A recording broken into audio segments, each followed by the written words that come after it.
லூக்கா எழுதின சுவிசேஷம் 23வது அதிகாரம் 13வது வசனத்திலிருந்து 15வது வசனங்கள் வரை.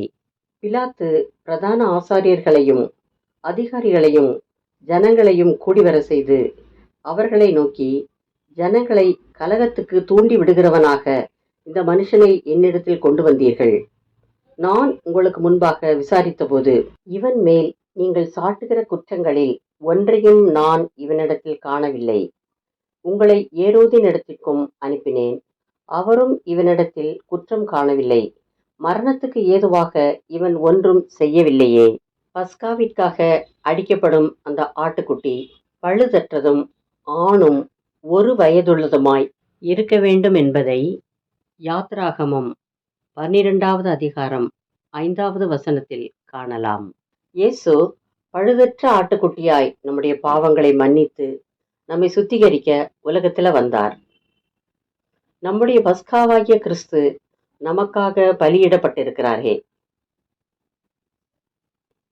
இதோ உலகத்தின் பாவத்தை சுமந்து தீர்க்கிற தேவ ஆட்டுக்குட்டி என்பதை யோவான் 1வது அதிகாரம் 29வது வசனத்தில் காணலாம். உலகத்தில் நிறைய தெய்வங்கள் இருக்கின்றது என்பதை நாம் காண்கிறோம். ஆனால் அவைகளில் ஒன்று கூட பரிசுத்தமானவைகள் இல்லை.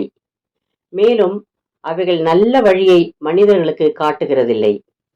கர்த்தராகிய இயேசு கிறிஸ்து குற்றமில்லாதவர், பரிசுத்தர். நாம் அவரை போல வாழ வேண்டும். பிதாவோடும் இயேசுவோடும் ஐக்கியமாய் இருக்க வேண்டும் என்ற எண்ணத்துடன் தம்முடைய பரிசுத்த இரத்தத்தை சிலுவையிலே சிந்தினார். அவருடைய இரத்தம் நம்முடைய பாவங்களை நீக்கி நம்மை பரிசுத்தமாக்கும்.